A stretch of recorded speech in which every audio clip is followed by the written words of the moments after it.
Dear Father in heaven, we invite your Spirit again. As we open your word together, we ask for the guidance in our minds that we can understand these things and that you can lead and direct us as we seek the unfolding of light of the midnight cry. Help us to understand this truth that's pivotal, Christ being crucified in the midst of the week. And we just pray in his name that these things can be understood. Amen. So this study is stepping away from the book of Ezra for a bit because we have covered all the chronology of Ezra. And now we're making a bridge into Samuel Snow's letters. And we're going to look at his last letter a little bit, not really in detail.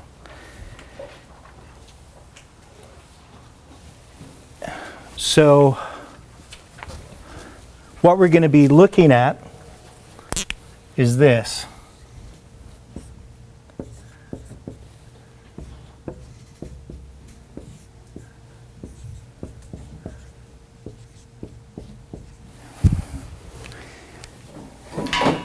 Where does this first show up visually in Adventism? What do you mean? Where do we first see this diagram? 70 weeks. Where do we see this? No, visually, for the first time that Adventists see this visually. 1863. 1863. Why 1863? Chart. So if we look at the 1843 chart, obviously it has no reference to the 70 weeks other than, I don't even think it mentions it at all, from what I remember. So there's no reference to the 70 weeks. And we don't see the 70 weeks on this chart other than in the midst of the week we see this. Here it says in the midst of the week, 70 weeks end, 34 AD. So it has AD 31. But this idea of the 3.5 and the 3.5 visually represented, as far as I can tell, Adventism doesn't have this until the 1843 chart. And this is in the top right-hand corner of the chart, just below the line for the 2300 days and the 70 weeks. Yes? 60. What's that? 1863. Yeah, 1863 chart has this. So the 1850 chart doesn't have it. The 1843 chart doesn't have it. Now, we know that the argument is that when the 1863 chart was made, they rejected the 2520. And that's represented by the fact that the 2520 is not on the chart. So, where is the 2520 on this chart, the 1843 chart? Okay, well, it's in the top right-hand corner. That's also from 677 to... Right down the center, right? This is a 2520 chart because it starts with 677, ends with 1843. It's on the left too? Or No, it's not on the left. So this one also has the 2520 right down the center because it starts at 677, goes to 1844. It also has an explanation of the 2520 in the bottom right-hand corner in more detail. So, this is also a 2520 chart. But the 1863 chart, they don't have the 1260, the 1290, the 1335, which are on these charts. They don't have those. And they don't have the 2520. And the argument is, well, that's because they rejected it. And when they made this new chart, it's like the chart is a statement of beliefs. And somehow that when they made the new chart, that means the church officially rejected the 2520. So one is, if you look at the 1863 General Conference, the minutes of the conference, they mention nothing about the 2520. And even in the making of the chart, all they're doing is they're taking the pictures from the 1850 chart, flipping them over backwards for some reason, and adding a timeline up at the top just for the 2300 days and the 70 weeks. And then they put instead of writing on the chart all these words and Bible verses, they had Uriah Smith prepare a booklet called The Prophetic Key, or the Key to the Charts. So it's just a key that goes with the charts. And they also had a law of God chart, which is important.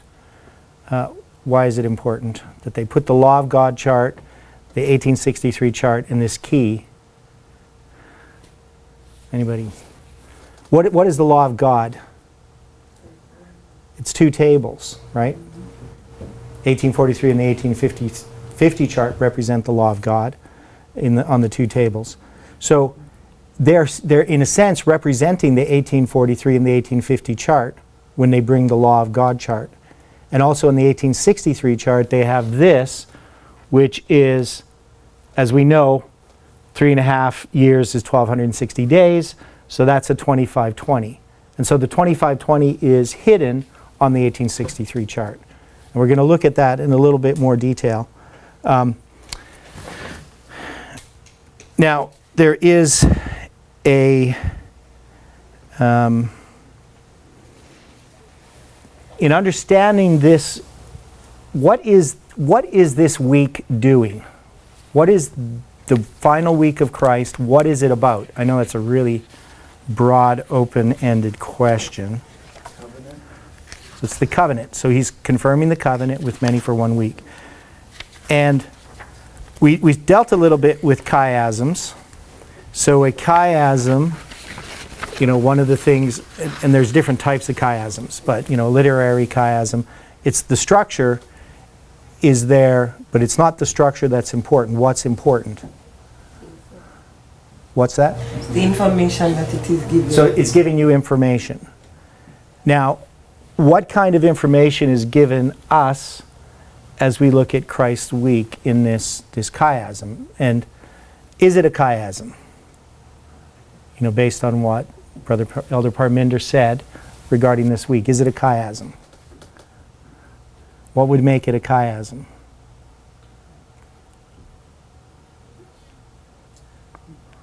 Well, it's the ending of one work and the beginning of another work. Okay, so the whole thing is confirming the covenant. So he confirms the covenant with many for 1 week. But there's a transition that occurs. So when he's starting in 27 AD and he's being baptized, he's beginning a certain type of work. What happens in 34 AD? Okay, stoning of Stephen. So how's the stoning of Stephen related to the baptism of Christ? How would it be, if we're going to say it's a mirror, how would the stoning of Stephen relate to the baptism of Christ?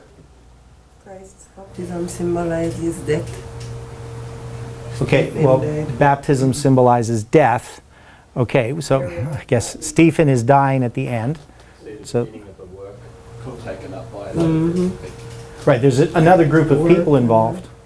So John the Baptist, who is he? Who's John the Baptist? The forerunner. Let's go on a more simpler basis. Elijah. How about he's a Jew, right? So he's a Jew, and what is he looking for about the Messiah? So when the Messiah comes, what is he thinking that the Messiah is going to do? The warrior king. A warrior king, right? Going to conquer the Romans. So he has the same idea as the people around him. And Jesus dying on the cross would be a surprise to John the Baptist. It wouldn't be something that he had expected, even though he should know, right? The disciples should have known it. Jesus told them it was going to happen, but they still didn't know. So at the end, who is at the end? So we have John the Baptist, who's a Jew, at the end. Who's at the beginning? Who's at the other end?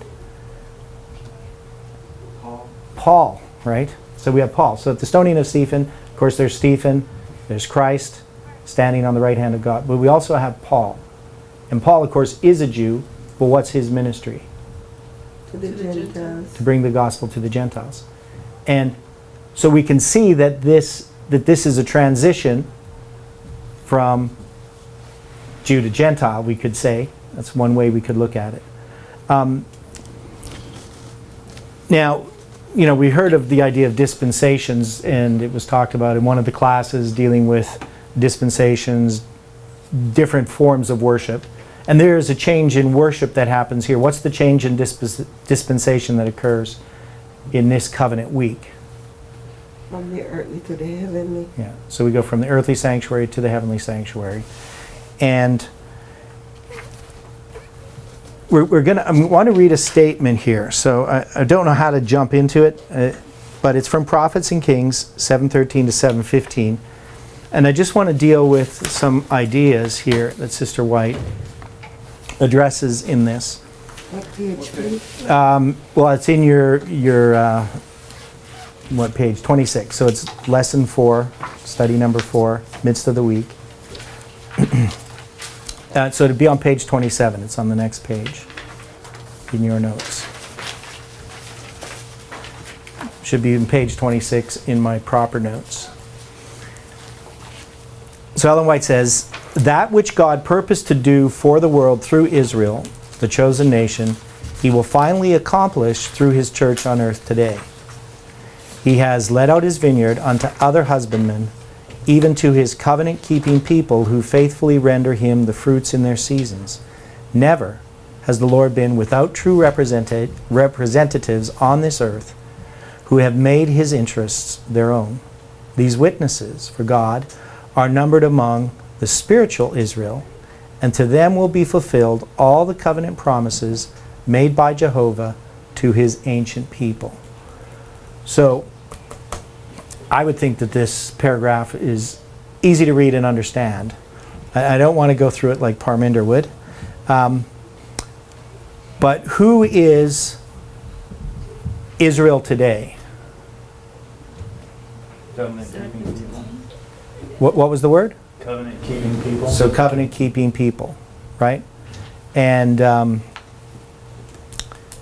yeah, so these are witnesses for God who are numbered among spiritual Israel, and God's going to fulfill his covenant promises made by, or to them will be fulfilled all covenant promises made by Jehovah to his ancient people. So the ancient people are literal Israel. They had these covenant promises, and God now has a church on earth today. Now, who is this church on earth today? What? So it's the Seventh-day Adventist Church. That's the church that God, that she's talking about. She says in paragraph 2, today the church of God is free to carry forward to completion the divine plan for the salvation of a lost race.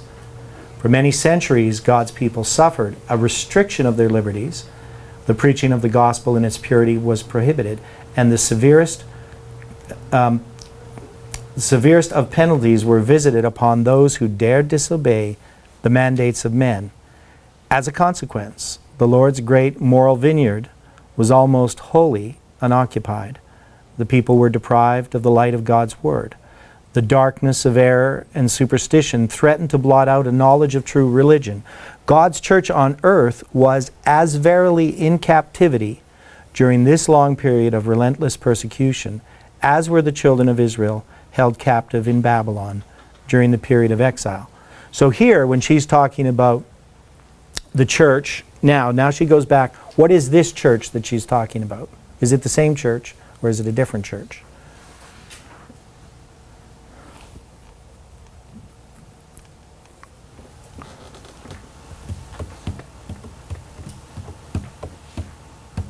Rachel, is it the... I don't think so. It's a different church? It's Okay. Seventh-day Adventist, right? This is during Right. the Dark Ages? Yeah. So it's a church that's in captivity. So the church today is not in captivity, or at least in Ellen White's day, it's not in captivity. And we see that there was a church that was in captivity, and that church was restricted.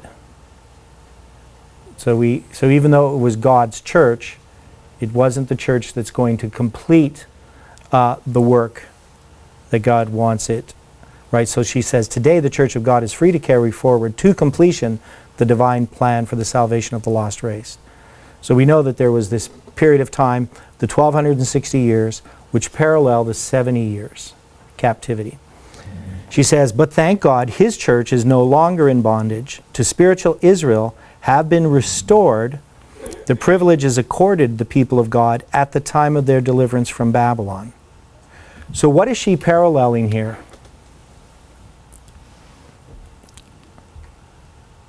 the 70 and the 1260.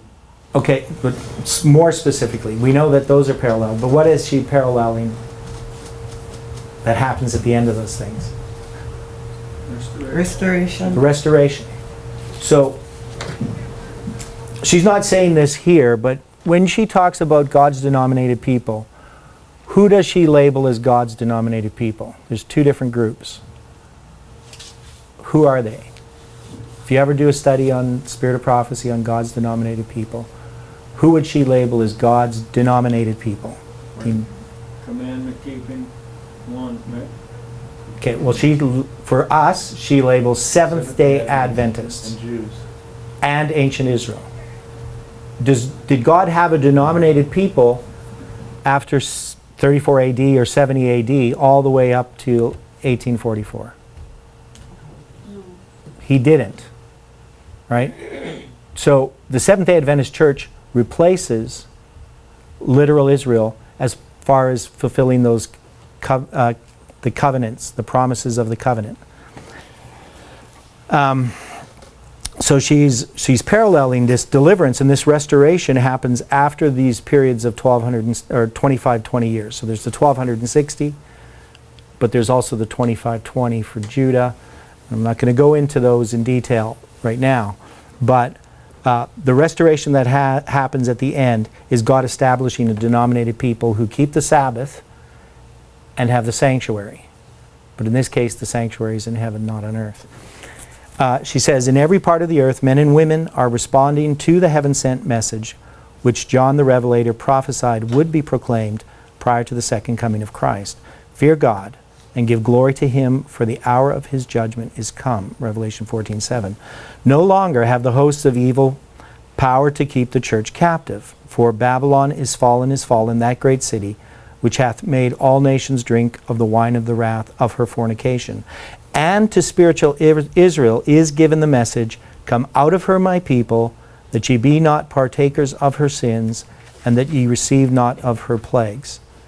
As the captive exiles heeded the message, flee out of the midst of Babylon, from Jeremiah 51:6, and were restored to the land of promise, so those who fear God today are heeding the message to withdraw from spiritual Babylon, and soon they are to stand as trophies of divine grace in the earth made new, the heavenly Canaan.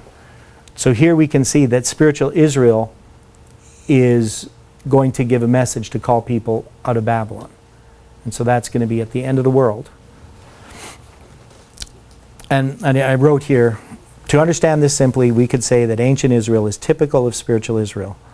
If we are to understand the anti-typical, we must have a correct appreciation of the typical.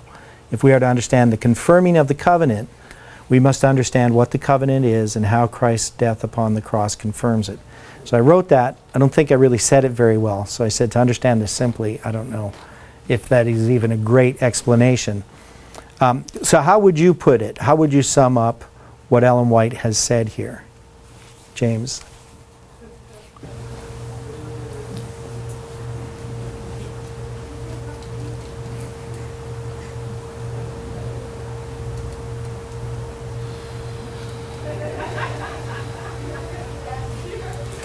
Which part are you wanting? Just to sum up that whole section, the whole statement, yeah. In 3 words or less, no.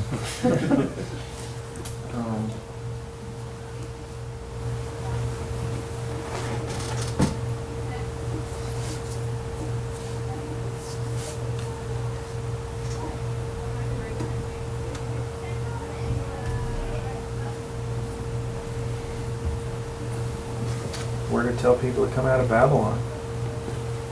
It's present tense. Okay, but who is this group of people? Why can this group of people do that? Because we're the only ones not in Babylon. Okay. Well, that's true. So we've come out of Babylon ourselves. So there's this denominated people that has been set up after both 2520s. And at the end of the first 2520 in 1798, Protestantism, which parallels ancient Israel, because it's a two-horned power, right? 1798, Protestantism comes out of the Dark Ages and it receives a message, the everlasting gospel, a 3-step testing prophetic message, which is going to prepare and I can't think of the word. 2 classes of people are going to be shown. Demonstrate. Yes, demonstrate 2 classes of worshipers. And did Protestants pass that test, the first test? No, they didn't. Right? Most of Protestantism fell. They had a spiritual fall. It wasn't a complete fall. And that complete fall is going to happen in our time, probably has happened, or almost has happened. Definitely will happen with the Sunday law. And the beast that had 2 horns like a lamb, it's going to speak as a dragon in our time. So the Protestants failed, but a group of people arose from amongst the Protestants, and formed a church, and what would that group be? How would you label them? Adventists. Okay, so they're Adventists, right? And they become Seventh-day Adventists because they have to keep the Sabbath, and they understand the sanctuary, right? So that becomes God's denominated people, and they rise after the end of the second 25-20, right? And that's the 25-20 for Judah. So Judah symbolizes Seventh-day Adventism, whereas Northern Israel symbolizes or typifies Protestantism. Does that make sense? I don't know. Maybe it's new to some people and thinking of it that way. I don't know. I haven't heard a lot of people describe it that way, but that's how I understand it. So, when Christ confirms the covenant, let's look at the verse. In Daniel chapter 9, verse 27. Graham, do you want to read that verse for us? And he shall confirm the covenant with many for 1 week. And in the midst of the week shall he cause the sacrifice and the oblation to cease. And for the overspreading of abominations he shall make it desolate, even until the consummation. And that determined shall be poured upon the desolate. Okay, thanks. So who does he confirm this covenant for?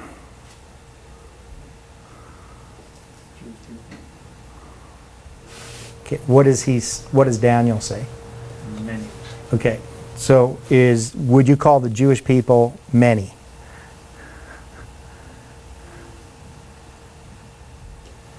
So who would the many be?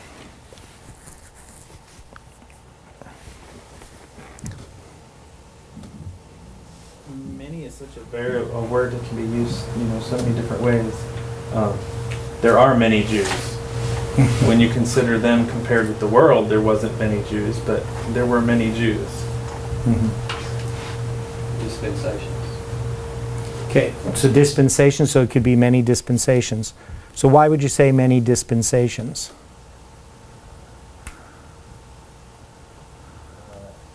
Not so much addressing individual people as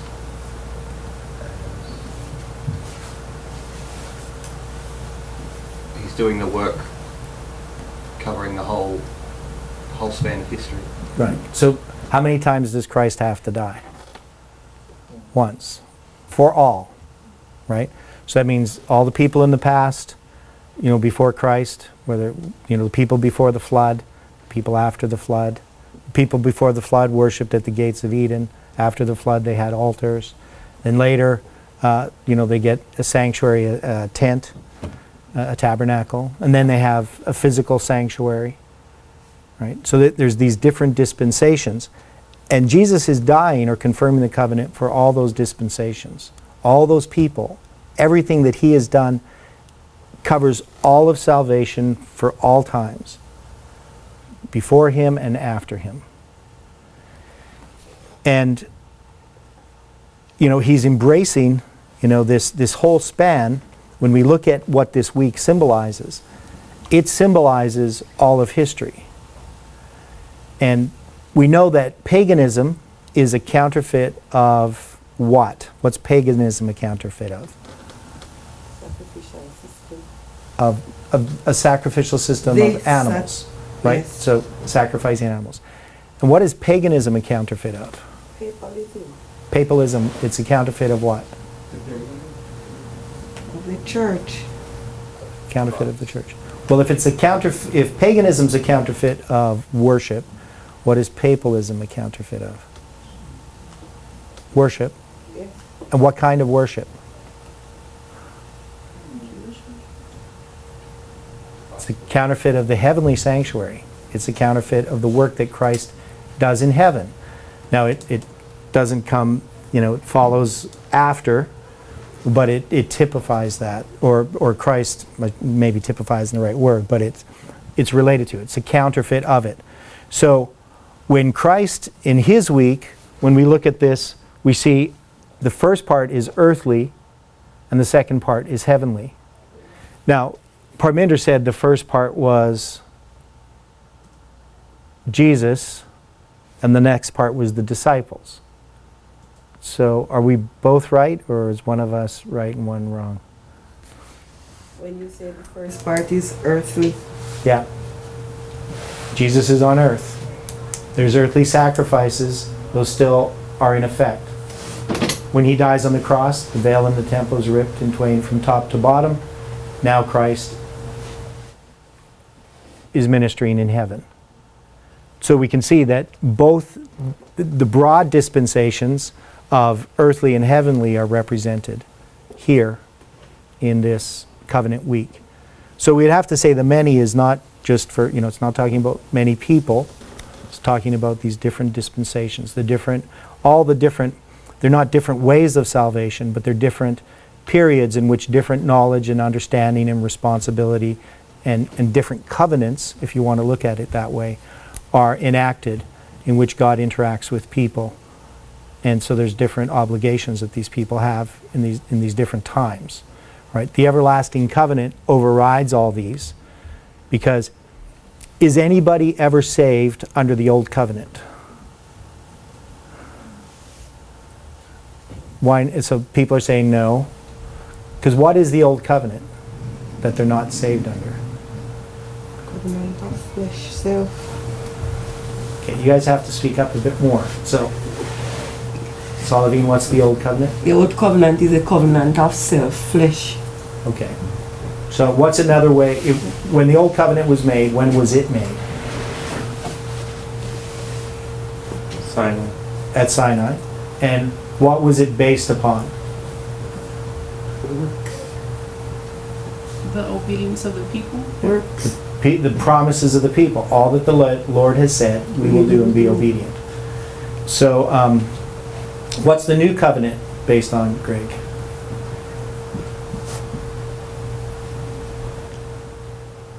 So the old covenant's based on the promises of the people. What would the new covenant be based upon? Promises of God. Promises of God. Yes, Larry. I was going to say faith. Faith. Okay. So Well, faith in Christ. faith in Christ. Yeah. So under the old covenant, well, let's say under the times of the Old Testament, people have claimed nobody was saved under the old covenant. So if somebody in the Old Testament was saved, what were they saved based upon? What was their salvation based upon? The new covenant, right? Because the old covenant could not save anyone. All it could do is point them to the new covenant. So anybody who was saved in the Old Testament was saved by grace through faith that works by love to the purifying of the soul. They weren't saved by their own works, because their own works, all of our righteousnesses are as filthy rags. So I mean, this idea of the covenant, most Seventh-day Adventists should understand it. It's something that's been taught for a long time, but it is starting to disappear within Adventism. A lot of people have misconceptions about the covenant. Now I want you to go to your note, to your paper, The Midnight Cry. There's a good, What's that? there's a good quote on the Old and New Covenant. Yeah. AG 136.6. Okay, what's AG? God's amazing grace. Okay, so it's a devotional. Yeah. Okay, what's the quote say? AG. AG 136.6. It reads, "Under the new covenant, the conditions by which eternal life may be gained are the same as under the old perfect obedience. In the new and better covenant, Christ has fulfilled the law for the transgressor of law if they receive him by faith as a personal Savior. In the better covenant, we are cleansed from sin by the blood of Christ. Yeah. So Okay, saying yeah. what you're saying. Yeah. I mean, a good place to read about it is the book of Hebrews, the book of Romans, the book of Galatians. Paul goes into these things in detail, but often people misread them because they just catch on a few words and read into it what they already believe. So anyway, there's this article. It's the fourth letter, or the fifth, depends how you count it, of Samuel Snow. That's on page 19 of your Midnight Cry booklet. So it's the July 18th letter. And we're not going to read it here in detail, but I want to point this out that, and we're going to see this more when we go through Samuel Snow's letters, the chronology of it and the structure of them. He says here, "Dear Brother Southard, I propose to say a few words through the columns of the Cry concerning the week of the confirmation of the covenant. When I have presented my views with the reasons for them, let them be tested by the word of the Lord, and if then found to be unsound, let them be condemned and rejected, but not before. The angel Gabriel says in Daniel 9:27, and he shall confirm the covenant with many for 1 week, and in the midst of the week he shall cause the sacrifice and the oblation to cease," etc. The pronoun he in this passage refers to the Messiah spoken of in verses 25 and 26. It is declared then that the Messiah shall confirm the covenant with many for 1 week. The question now arises, what is it to confirm the covenant? I answer, it is to establish the gospel. In proving this, it will be necessary first to inquire what is meant by the term covenant. It must either be the Jewish law or the gospel, as fully appears from Galatians 4:22 to 26. For it is written that Abraham had 2 sons, the one by a bondmaid and the other by a free woman. But he who was of the bondwoman was born after the flesh, but he of the free woman by promise. So he's going to go through this and explain some of these things. And I don't want to read it all, but I do want to ask you, his idea of confirming the covenant, his answer, it is to establish the gospel. What do you think he means by this, even though we haven't read it all? What, just in what we have read, what does it seem like he's pointing out that he thinks that Christ accomplished at the cross?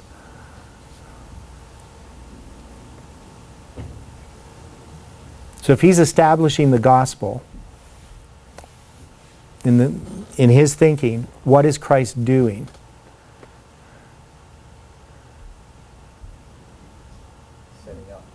Setting up. Setting up the gospel. Yeah. So a new dispensation of, how would most people think of it? A new dispensation of what? Just think how most Christians think about what happened before, what things were like before the cross and what things were like after the cross. Worship. Okay. New dispensation of grace. So in their view, there was no grace before the cross. There was no gospel before the cross. At the cross, now we get the gospel. That's kind of the idea when you go through and you see this. And this is just a really common view, right? Samuel Snow is not presenting something new. He's presenting what many Christians in his day would have thought. They don't think like Seventh-day Adventists do regarding the covenants. And so his ideas are going to be the normal, typical Protestant concepts of works and faith, law and grace. Did you have something to say? So I didn't want to go through that in detail, but just take a look at it. And you should read these articles, all Samuel Snow's letters. It'd be very, very helpful. So when we look at this week of Christ, we can see that there are things that are happening. There's this transition from literal to spiritual. And this is confirming a covenant with all these different dispensations, the ones that deal with animal sacrifices That is a covenant God made, and Jesus is dying to fulfill those sacrifices. And then even his work in the heavenly sanctuary, so all that's sacrifices, Christ becomes the sacrifice. Is there sacrifices in heaven? When Christ goes to heaven, is he doing animal sacrifices? So he's not. He's now ministering in the heavenly sanctuary. I can't think of the word, but basically the benefits or whatever of his sacrifice, he's ministering those in the holy place and then eventually in the most holy place. There's another word for it.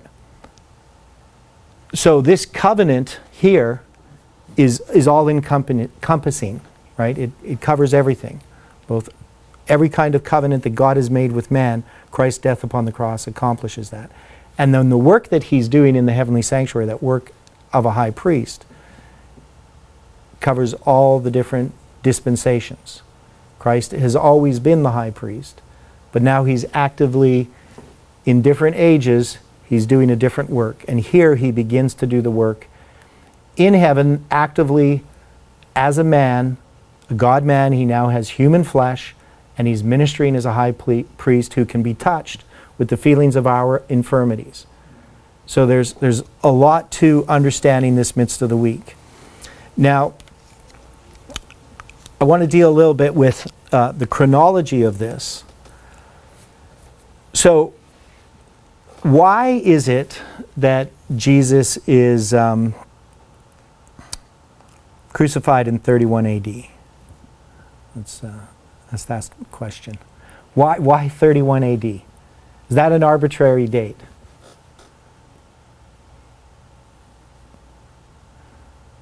Could Jesus have been crucified if Artaxerxes' decree had gone into effect earlier? Let's say Artaxerxes decided to give a decree in his 5th year. Could Jesus have been crucified, in 29 AD? I mean, this is I hate hypothetical questions. Most would think so. Most would think so. But I think the timing that God has, and we looked at a little bit this morning with Parminder's presentation, which has been lost, that the events that happen, these external events that we have no control over, that affect us, these are guided based upon time. God has this external timetable that he has set up in prophecy, and there is no happenstance. That Jesus is crucified in 31 AD, and we're going to look at this a little bit more, but I just wanted to touch on that, and we're going to see why 31 AD is important. And we also know that the midnight cry, a particular thing which I've talked about before, is that this truth that Christ is crucified in the midst of the week is a truth that was not understood by Miller and was presented to the Millerite movement by Samuel Snow. And this is really the focus of his message, even though you would think the focus is Jesus is coming back on the 10th day of the 7th month. You would think that would be the focus, and it is in a way. But this understanding of this week becomes extremely important for a number of reasons. So I don't know if I could even have time to go into all of them, but one of the things we see about, okay, let's look at it this way. If Miller had originally arrived at the right date, right, he didn't miss, he had noticed there was no 0 year, and he had said that Jesus was going to come back about the year 1844, and they figured, well, it makes sense that he's going to come in the 7th month because, that's the Day of Atonement. But they're not really concerned about the types, right? They kind of get the right date. Could God's purposes have been worked out? I know that's a really bad question. But was it important for them to have the disappointment, I guess, is what I'm trying to say. So it was important. Why was it important?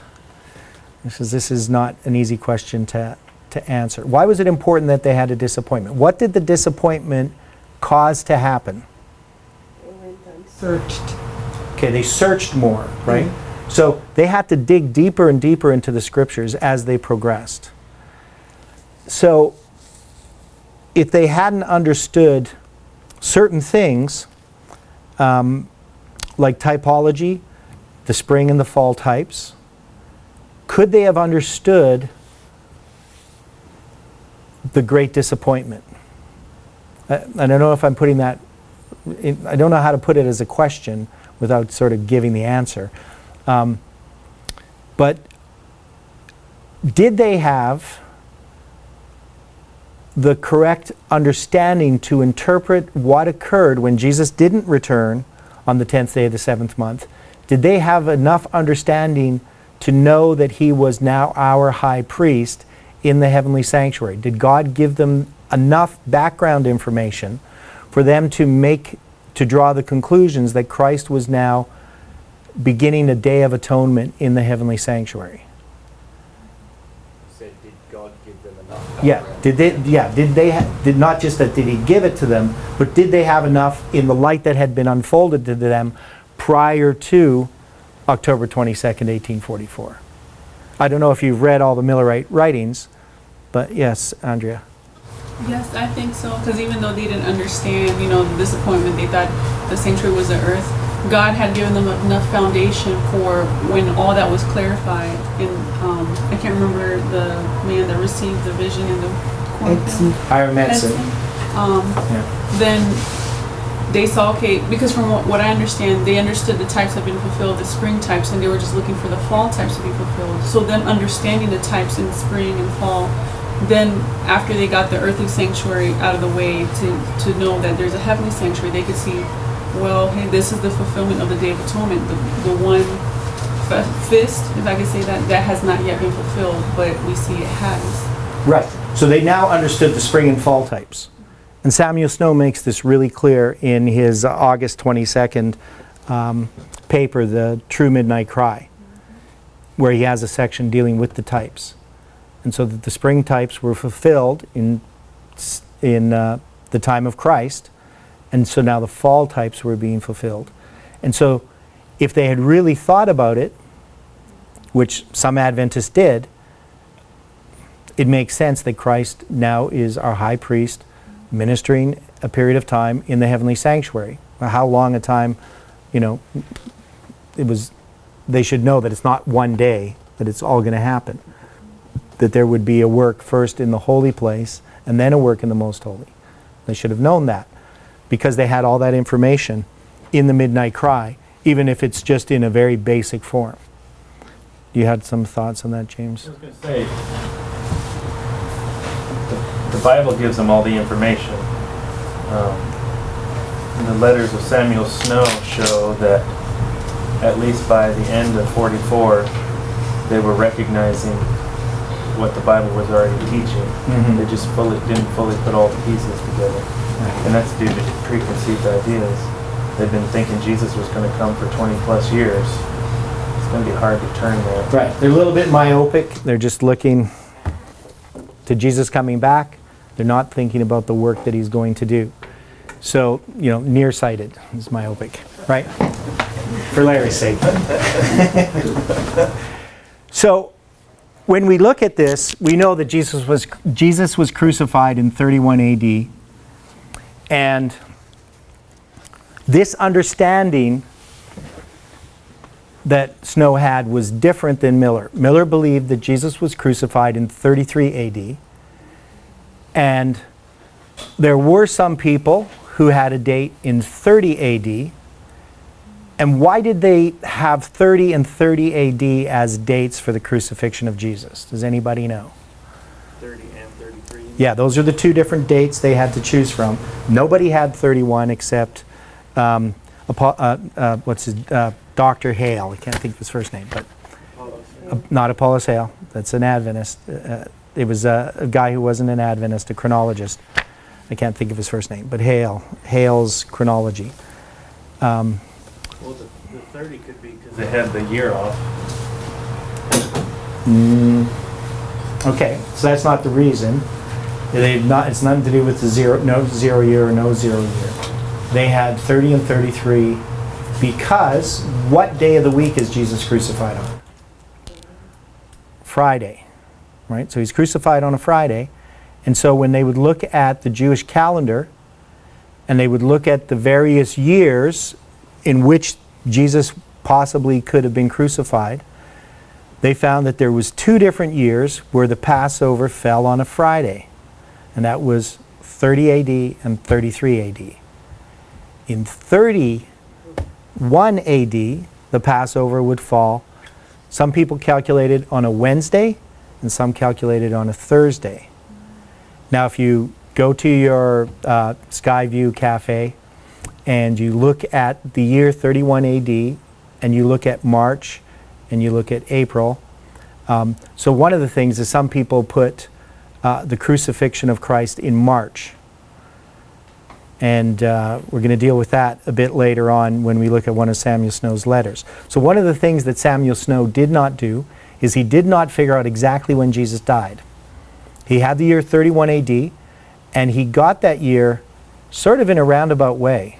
He doesn't have the right information to actually come up with 31 AD. And so when he comes up with that year, he doesn't even really know which day, whether he actually has him dying in March as well. But it doesn't work out. All of his, if you look at his math, it doesn't fall on a Friday. So that's a problem that he has. But that's the reason why they choose 30 and 33. So to get Jesus crucified on a Friday in 31 AD, he couldn't be crucified in March. He'd have to be crucified in April. And that's one of the reasons when we talk about the biblical calendar, some of you have noticed that when you have the spring equinox, you have to have the first day of the first month begin after the spring equinox. And that would happen in 31 AD. But we still have some other problems that we have to solve. So one of those problems is that even if you did it that way, it'd be a Thursday, that you would have the 14th day of the first month. So that had to be moved over one day. And there's different ways that that could be done. One would be that the full moon has to fall on the 13th. So in 31 AD, to account for the full moon being too late, you would have to move the beginning of the month one day after the visible crescent. So even though you could see the visible crescent on Wednesday, or on which evening would that be? Yeah, you would see the visible crescent on Thursday evening, and that would make Friday the 1st of Nisan. They would actually have to wait one more day to make Saturday, or the Sabbath, be the 1st, so that it would also be the 15th, so Friday would be the 14th. I don't know if you all followed that. So when you come along here, in 31 AD, you have all these different days. And we have a new moon, a conjunction over here on a Tuesday. So you're going to have the new moon. The conjunction is when there's no visible moon. And then on Thursday evening, you would be able to see the visible crescent. So this is Thursday. And you would see this crescent. And so you would normally have this, the Friday, be the first day of the first month. But in 31 AD, now there's a number of things that can happen. One is you could just have it cloudy. And if it was cloudy and you couldn't see it, and if this is the 29th, then they would add an extra day. It'd be the 30th. And then this would be the 1st, right? So we don't know there's no way to prove what the weather was like back in 31 AD. Well, that's one possibility. But this would also have to be the 29th, and this would then be the 30th. So in order for this, though, to be the 29th, you would also have had to have the beginning of the previous month. They would have had to have bad weather, because there'd actually be 3 months in a row where you have 30 days. I've worked it out. I have a chart where I've done all that. So I know this is a rather bit of a problem. Grace Amadon works it out by saying that they know this in advance because they understand the moon. So they know that they're going to add an extra month, and they know this long in advance just by their observations. And so they know that they're going to have to start on a Sabbath the first day of the first month. And so that means 2 weeks later, this is going to be the 15th, and this would be the 14th. And then Jesus is crucified here. And they did that because they knew when the full moon was going to fall? Yep. They know when the full moon's going to fall because they observe this all the time, and it works in a very regular pattern. And it's called the moon's anomaly. So, we're not going to go into astronomy here and how that works. They're wanting the full moon before Passover? Yeah. And the full moon is always the day before Passover. And most of the time that will just naturally happen if you see the visible crescent. Because if you think about it, the full moon is opposite the conjunction, right? So the conjunction is when you don't see any moon at all, and the full moon, is going to be the opposite. But because of the moon's anomaly, based upon the perigee and apogee of the orbit, that it sometimes is a shorter period between conjunction and full moon, and sometimes it's a longer period. So in times when it's a shorter period, when it's a longer period, which is what would happen in 31 AD, they would need to move the beginning of that month one day later so that they don't have the full moon on the day of the Passover, but it occurs the day before. Most of the time it will. So there's about 6% of the time that it's not going to, and that they would need to add that extra day, even though they can see the crescent. Yes. So would the full moon would have been the start of the day on the 13th, so the evening of Wednesday, or would it have been the evening of Thursday? The full moon is over here, in this night between Wednesday and Thursday. And and how they determine when a full moon is, it has to actually, if it occurs before the evening, it's not counted until the next evening. So it has to be a full moon before this evening, because when they slay the Passover lamb, the full moon already has to have occurred.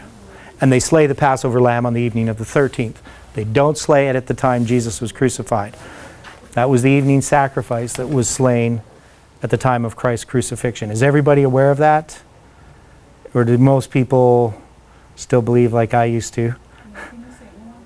Jesus was crucified at the time of the evening sacrifice. Ellen White is clear. It's not the time of the Passover lamb being sacrificed. The Passover lamb was sacrificed by families, individuals, in their homes on the evening of the 13th, what they say is the 14th, because it's between the two evenings. It's between sunset and dark, which is called twilight in English, and it's called between the two evenings in Hebrew. Yes, James. So I was doing some studies, and I don't remember where it was at, but it seemed that it was pretty reputable, that the conservatives always did it on the evening like they were supposed to, but a lot of the Sanhedrin or the more liberal ones would do it during the day sometime of the next day. And that's possible. The temple would have done it. The temple did it. The temple would have done it during the day. So they would have done well, nobody knows for sure. There's a lot of guessing. So some people think that everybody sacrificed the lamb here as the 14th began, and then they would have to sacrifice that lamb, dress it, cook it, and then it would be about midnight, before midnight, that the lamb would be ready for them to have their meal. Right? And that would accord with what we see happening in the story in the Gospels. Right? They're not having, having supper here at 6 in the evening. They're having supper in the middle of the night. And this goes back to the Exodus story as well. That most people don't realize that they had slain the lamb here. They had to wait until morning. They had to stay in their houses until morning, right? So they couldn't have left, spoiled the Egyptians, gathered in Goshen, and then left Egypt here, right? Now we know that they fled Egypt in the morning of the 15th. So some people think that they had the sacrifice of the lamb, Passover lamb here, and that they waited all night and then they just left in the morning. But they actually had, from the time that they had slain the lamb, so the time they left Egypt was a day and a half. And that's just the logistics of doing it. You couldn't do it any other way. You have to think about the fact that the people die. Moses has to go to Pharaoh. Pharaoh has to tell him to leave. He has to go tell the people. And these are big distances. People have to walk these distances. And then you have to give that message to everybody. And then everybody's got to go and gather in Goshen. Now they organized them in a military fashion. So they were able to do this. The Bible uses, the King James uses the word, they were harnessed. And that just means that they were organized in a military fashion. So they were able to do this. If they weren't organized, it would have taken them weeks to get ready to go. So they had an organization to do this, but it still took a day and a half. So there's something that, we all need to understand these things. We need to spend some time looking at these, whether we want to look more deeply or not. I do have a chart on page 30 of your notes dealing with the week, showing the conjunction, the visible crescent, when the Lamb's chosen, which is on the 10th. And I didn't go into this in detail. But we know that when they had what they call Palm Sunday, I don't know if anybody knows what Palm Sunday is. But on the 10th day, they would choose the lamb.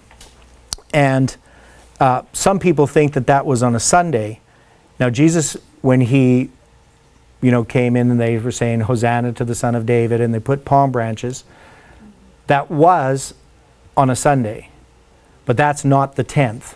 It's that evening when he goes into the temple after sunset that he's now chosen as the lamb. And so it's at the beginning of the 10th day of the month.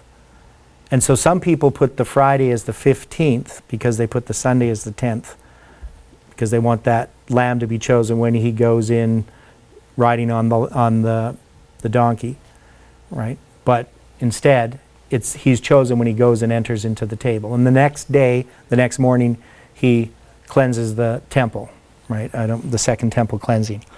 So I know I'm passing over some of these ideas, and you may not be all that familiar with them. Now, we're going to jump a little bit into something else, and we're going to deal with the 2520 prophetic mirror, but just very cursory. So this is that prophetic mirror that does not have a center of it. If you remember this morning's class. So we know that there's two 2520s. This is 742, 723, and 677.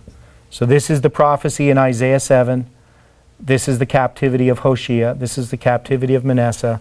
When the land that thou abhorrest is forsaken of both her kings, that's the end of the 65-year prophecy. So Hoshea is the first king, and Manasseh is the second king. And Manasseh is the one that's born to the virgin, and the virgin is not a woman, it's the land of Israel. And then this 2520 ends here in 1798. And it's also divided into two 1260s. And then this one here ends in 1844. And it's divided this way.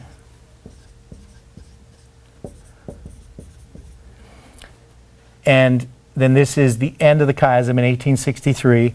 And here we know that the prophecy is revealed, the starting date for these time prophecies. So the 2520 is basically being revealed at this period. And we know that this is dealing with literal Israel, and it's in the literal land of Israel, and that they're not going to be established, and they'll not be a people. And over here in 1863, this is the literal land, or the spiritual land of Israel, and it's the spiritual people, and that they're going to be established, and they're going to be a people. And this is during the time of a civil war between the North and the South. And in this case, the North is Confederate. And this one's a civil war between the North and the South, but the South is Confederate. So we have the principles of being a mirror, not just structurally here with the numbers, but also with the events that happen here and the events that happen here. And when the prophecy is proclaimed here, it's hidden here. And it's hidden on the 1863 chart in this form. Did I go through that too quickly? So here the prophecy is proclaimed, and here the prophecy is hidden. So here it's revealed, and here it's hidden. And it's hidden in this form. Now, how many years is it from 742 to 1863? From where to where? 742, when the prophecy is revealed. 25, 64. Okay, you're wrong, but...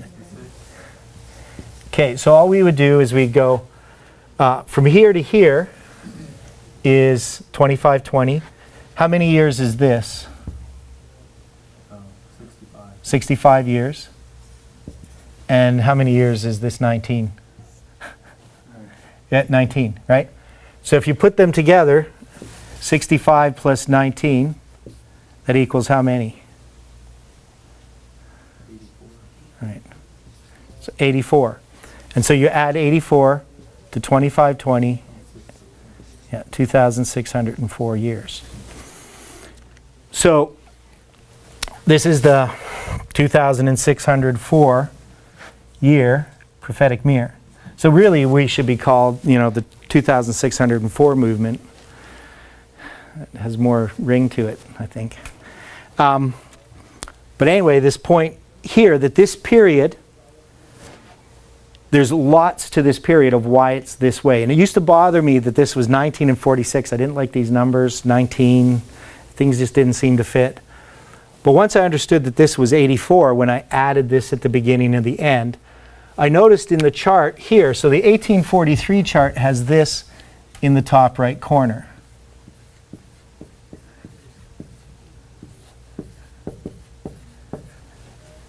And that's a really weird way to do the 2520, isn't it? As far as I know, this is the only time the Millerites ever did this calculation. It might exist somewhere in one of their papers as a diagram, but I haven't found it. But on the 1843 chart, they did this calculation. Now, let's look at it this way.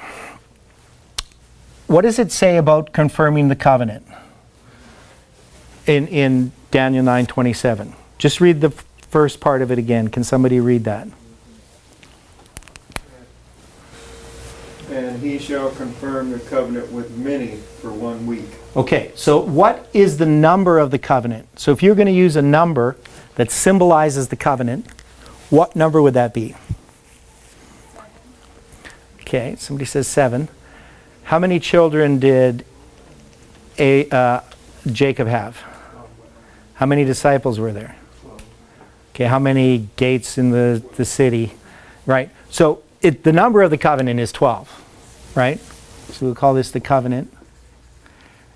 And how long is he going to confirm the covenant? Okay, so we're going to go a week. Right, and then we can multiply these. Now we could also do it this way. How many months is there in 3.5 years? And how many months in this 3.5? And how many months does that equal? 84, right? So this week already has 84 built into it, just in the number of months, because 7 years times 12 months is 84. And we can see the week in the covenant is symbolized here. Now, here they did it just 30 days in a month.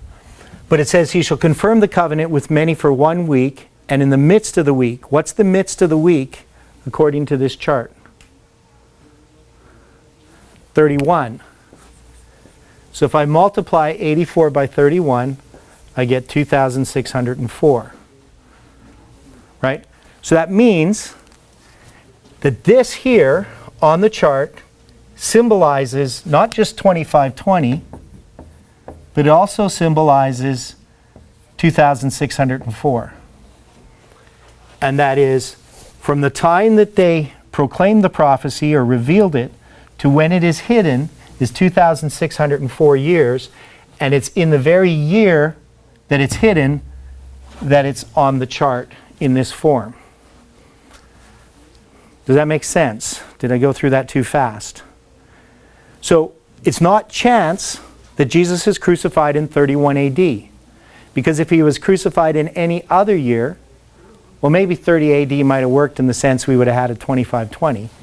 You know, we would have just had that all built into it. It would have been kind of nice in some ways, at least in my simple-minded thinking. But having it in 31 AD now connects both 25-20s together. So when it says he confirms the covenant with many for 1 week, you know, one of the manys is we have Judah and Israel, right? Both of those groups are included in this prophetic mirror. And we also have, you know, this 2/1260s, which is represented here, are also included in that whole prophetic mirror, right? So when we say that Jesus, you know, this is a counterfeit of this, right? So we can see 25-20, but we can also get the 2,604. And I always think it's interesting because when I found this out, I presented this at a Bible study of the guy's house that we always do Bible studies at, and he was quiet the entire Bible study. And at the end of the Bible study, he goes like this, "Come here. Look what I worked on this week." He had worked out the exact same thing in the same week. And he's not really a chronologist guy. He just started working it out. So he came to the same conclusions I did in the at the same time. So here we can see that this prophetic mirror and what occurs on the 1863 chart are not just something that happens by chance. Now, I've also done analysis of the 70 weeks. And in the 70 weeks, and I'm just going to do this really, really quickly, but because normally I do a bigger study on it. But in the 70 weeks, we got 7 weeks, and the 70th week, that's 7 years. And then we have 62 weeks in the middle, right? So you got 7 times 7, 7 times 1, and 62 times 7. And 62 times 7 is how many years? So it's actually 434 years, right? Is that correct? Yes. Because this is 56, and you take 56 off 490. And this is a Jubilee cycle, and this is a sabbatical cycle, right? You understand what I'm talking about? Jubilee, the land has to rest. It rests every 7th year, but after 7 times 7 years, it rests again for 2 years. It's actually a year and a half. But anyway, this is a Jubilee cycle. This is a sabbatical cycle. But why is this 62 weeks? You know, why do you think it's just arbitrary? God just put a Jubilee and then a sabbatical cycle, and he just has this here in the middle for no reason? One of the things is, if you take 434 and you multiply it by 6, do you know what you get? Anybody know? 2604. Yeah, you get 2,604. So that means that this period here is exactly 1/6 of this entire prophetic mirror. So it shows the simple ratio shows that this is not just some arbitrary period of time. So it ties again, we already tied this week in with the whole prophetic mirror, and we can take this period of time and show that it's 1/6 of the whole prophetic mirror. Right? So that's very interesting, isn't it? I would hope, you know, if you know math and you know statistical probabilities, that's not very likely. Now I can also take this, which is 7 times 7, and multiply it by 7. Does anybody know what 49 times 7 is? You just go 7 times 50. 43. Yeah, it's 3 minus 7. So 343. And if I took this and added it to the center, so that is if I multiply the two outside time periods together, and I add it to the center period, I get 777. So again, there's structure here in the 70 weeks that's mathematically unlikely unless there is design. So God has actually put that design into the numbers. But if you had, 50 weeks or, 50 weeks of 5 days, or you had some other kind of structure, you wouldn't get this happening. And this is actually connected to the two Lamechs. So everybody knows the two Lamechs in Genesis, who they are? There's Lamech, who's Noah's No, it's Noah's father, father. Lamech. And that's the one who lived how long? 777 years. Right? And then we have another Lamech who's a descendant of Cain, and he says, you know, I've killed a man, he killed a couple of men, and he says, just like Cain had a curse that was 7 times, he says, if I'm going to have a curse upon me, or of somebody who kills me, that should be 70 times 7. And what's 70 times 7? That's actually 70 weeks, right? 490. So the two Lamechs have the number, one has the number 777, the other one's 70 times 7, or 70 weeks. And so those two Lamechs are pointing forward to this, which is the curse, right? Christ is really, this is the true curse. I don't know, I'm kind of jumping through that quickly. So the study is in the notes. Now I want to deal with another concept which is a little harder to, so I'm going to erase this. Okay, I'll start erasing over here.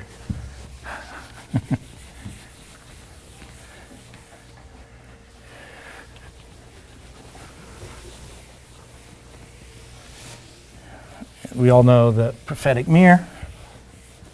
So he's also the one that is the first one that has 2 wives. Yes. There's a whole bunch of symbolism. I don't want to go into... Yeah, if you look at it, there's tons and tons of things about... You know, when we start looking at these prophecies, they go very deep, and I just kind of touch on the surface some of the structural things instead of dealing with all the details. Okay, so I'm going to try to do this here. Now, we do have charts of this in your notes, but for the benefit of people watching. So this is Christ Week. Now, we know it starts in 27, and we know it ends in 34, and that the middle is 31. But we can find out that this is actually April 27th, 31 AD. Okay, that's the date. It's a Friday. That's the date Jesus was crucified. And when was Stephen stoned? Like what date do you think he was stoned as far as on the Jewish calendar? It has to be around the Day of Atonement. Okay, you say it has to be around the Day of Atonement. Now we already established that the 2,300 days and the 70 weeks begin on what day? Day of Atonement. The Day of Atonement. So if we have 70 weeks ending in 34 AD, what date would they end? It would be the Day of Atonement, so the 10th day of the 7th month. So over here we got 14th day of the 1st month. Here we have the 10th day of the 7th month. So maybe you can answer this, because it's always been baffling to me. Why are they doing the nonsense with Stephen if they're supposed to be afflicting their souls that day while the high priest is doing what he's supposed to be doing, which he can't be doing? Is that why they're doing it? Because they can't be doing the Day of Atonement? Yeah, I'm not sure, you know, did the Jews at some point start doing a mock Day of Atonement, even though they don't have the Ark? Because we know in Ezra's time and Nehemiah's time, they didn't have the Day of Atonement. They didn't celebrate it. So maybe that's why they can do that. Maybe. That's always stumped me. I don't know. It's a good question. I don't have the answer to it. And they may have spent some time, of course, they may be fasting when they're doing this. Maybe that's but why they're angry. yeah. So now this date in 34 AD is October 12th. So I have actually in your notes, in the appendix, all of the calendars worked out based upon the correct biblical calendar. And it really only looks good in color because it's hard to see some of the things. So you really need to I really need to send everybody the color PDF, though I think you can download it online with the videos. But this is October 12th, 34 AD, and So when would the 70th week begin?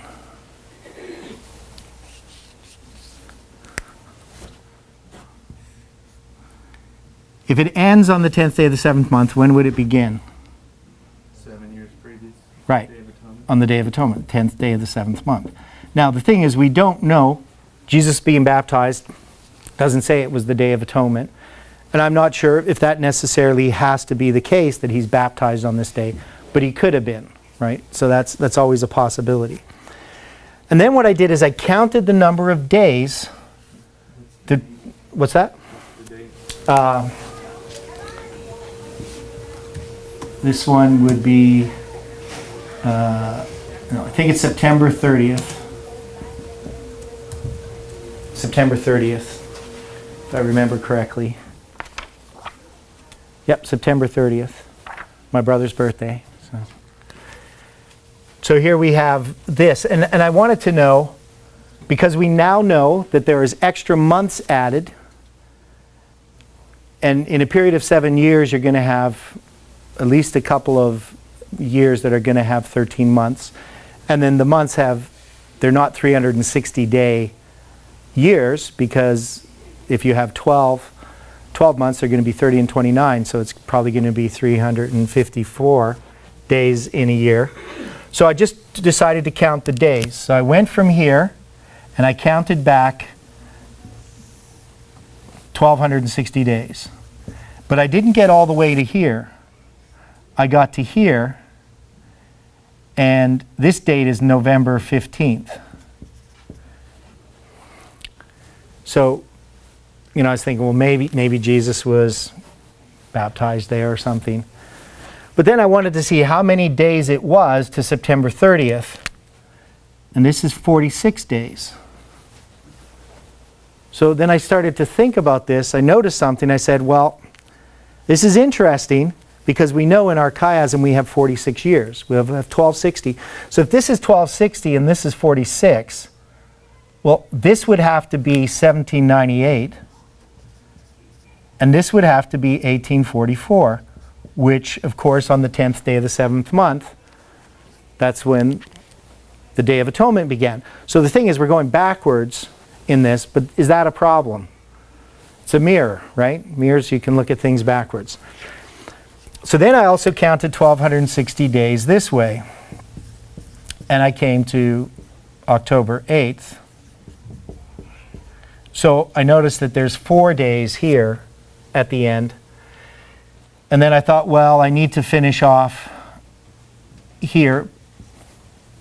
I need 15 here to finish off the 19 on this side.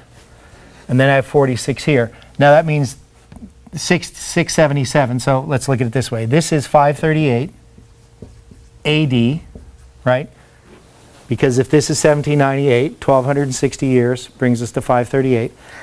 And then this would then be 723 BC, right? Everybody see that? Because this is just taking that prophetic mirror that we had, but drawing it backwards. So this would then be 742. And 677 would be here, but this here is the two 1260s. So, if I had to put the 2520, it would just be over here. It wouldn't really fit in with this week. And anyway, the two 1260s are the counterfeit covenant, the satanic covenant. So these are counterfeits of the earthly and the heavenly. That makes sense? So then if I put the 19 years there, I'm going to have to put 19 years here. So I put 19 years here. It's not in proportion. And I'd come to 1863. So if I go back and count 19 days before September 30th, I come to September 11th.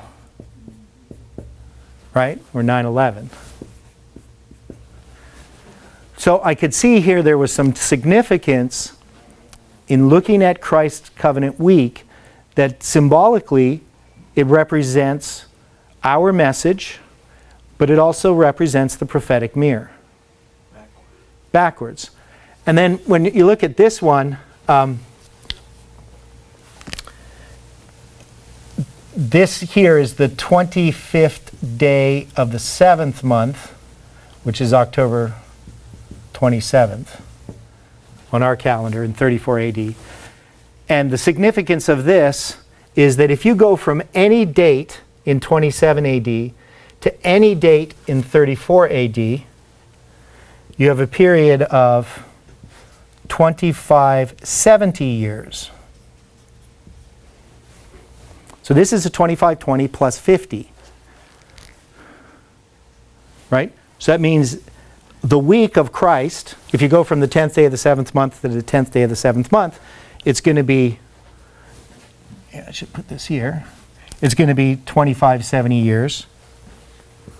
But even if I went from the first day of the first month in 27 AD to the first day of the first month in 34 AD, it'd also be 2570 days, right? So I shouldn't put years here. I should put days for years, right? Does that make sense to you? That we can do that. Now that means this symbol here, 25 days, 7 months, remember how we did that with the 107 days, and we could turn it into the 10th day of the 7th month. So that means here, this final date represents in a symbol the period of days, the 257. Does that make sense? I know it's rather obscure. Definitely modern biblical scholars would not think that this is kosher stuff. They wouldn't like this. But we can do this again and again, and we'll see this in Samuel Snow's letters as well. So this midst of the week, this covenant that Jesus confirmed with many shows a whole bunch of connections to all different types of periods of history. And so it ties not just literally going from Jew to Gentile, from earth to heaven, from literal to spiritual, but even in this structure here, it adds symbolism that shows the whole period of time, all the way up through the Millerite time period, up into our day.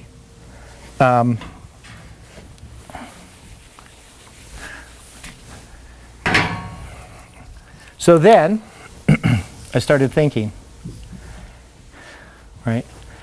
Now, this is 1863, and if you're familiar with the 126 shekels and the 151 shekels, I thought, well, I could add 151 from 1863 to 2014, right?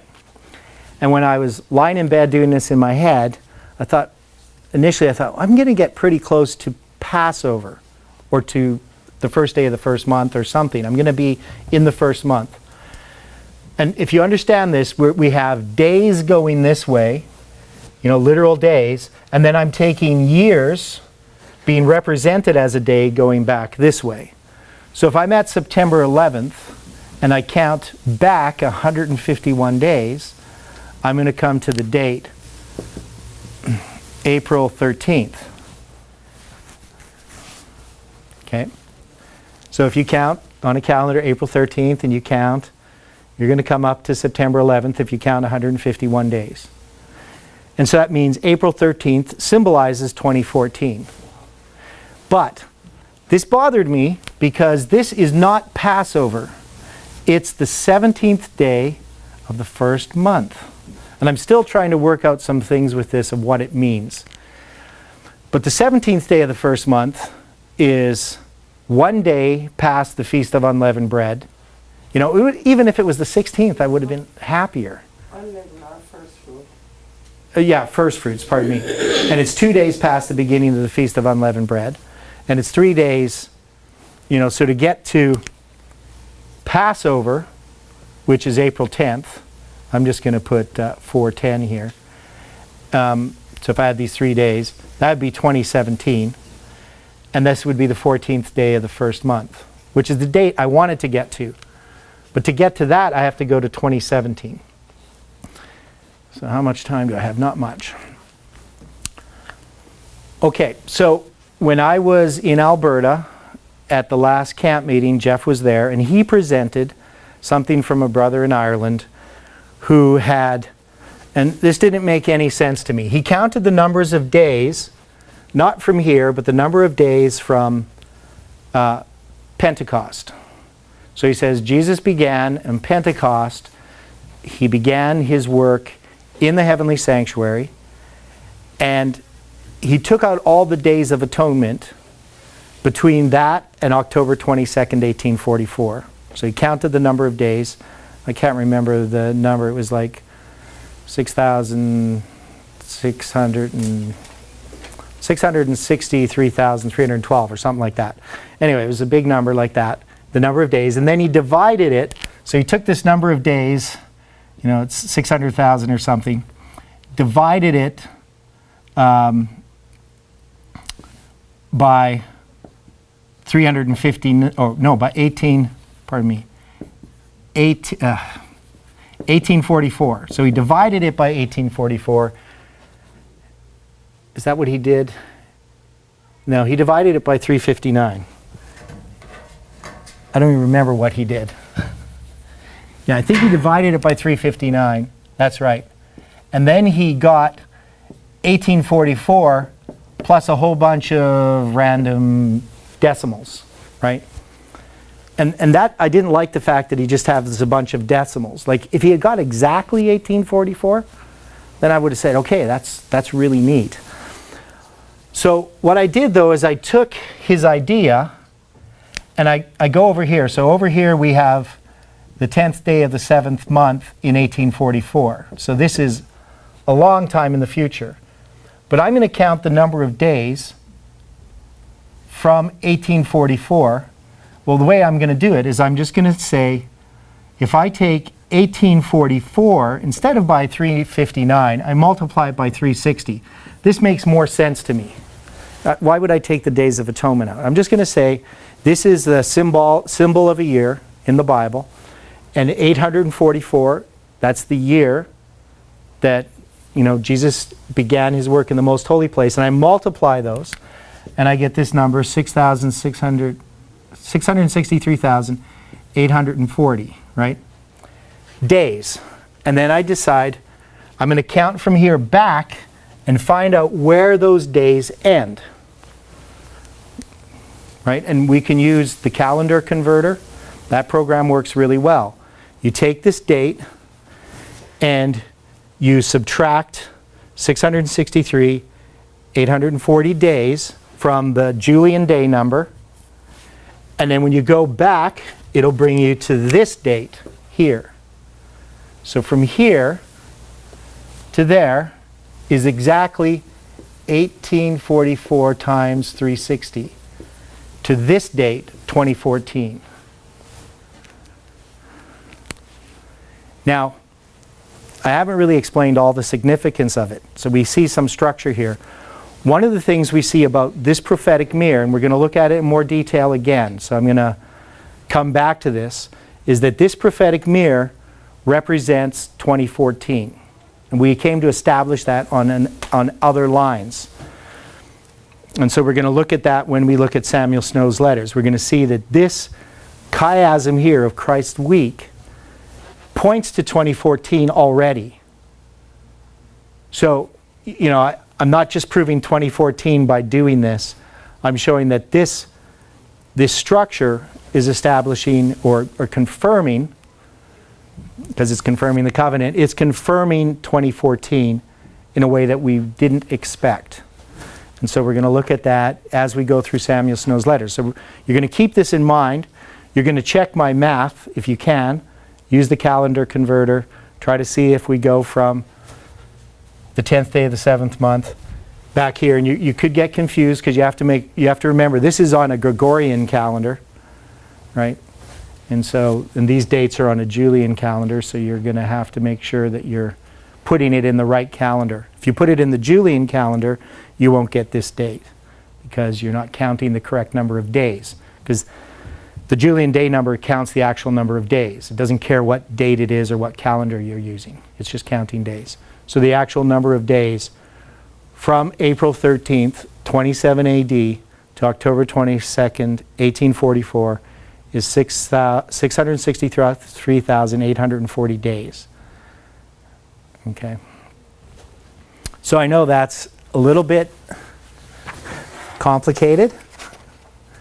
See a little bit puzzled looks.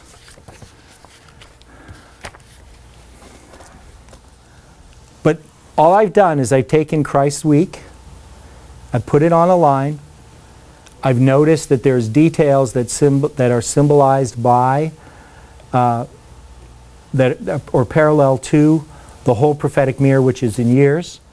And then I could extrapolate these dates on that line. And one of the things here, just a final note, is this whole prophetic mirror, this date 2014 was first presented and understood in 2017. Right? And the symbol of this, what we called at the time the prediction before midnight, was 3 years or 3 days. Notice that there's 3 years. And in 2017, I was saying that this here was this chiasm that represented the PBM. So we're going to look at that in more detail. So I think also the fact that this is Passover, I was saying in 2017 that we're at Passover. So 2017 is Passover. So I wanted this to be Passover, but this is Passover, which makes more sense. And lots of times when I want something to fit and it doesn't fit the way I want, it's because God's found a better way for things to fit. Olivine kind of understands a little bit more than some of you what this means, because she was here last year when this was presented, the idea of Samuel Snow's letters and the significance of Passover. And we're going to see that when we go into Samuel Snow's letters. You're going to see why this is significant. So right now you see the structure and you can kind of say, well, it's kind of interesting, but you don't understand it yet. And we're going to go into an understanding of this. So let's close with prayer. Dear Father in heaven, our minds are stretched to the limit here this afternoon. And we know, Lord, that we have not studied your word as diligently as we should have. And I have not presented this as well as I could have. But we know, Lord, that you can help us to study into your word and to understand these things. We just pray, Lord, for you to be with each of us throughout the rest of this week as we continue in this study and all the other studies, as we absorb these different ideas, as we test them by your word. And we ask, Lord, that we can come into an understanding of the truth. We ask that you can be with us now throughout the rest of this day. And we pray this in Jesus' name. Amen.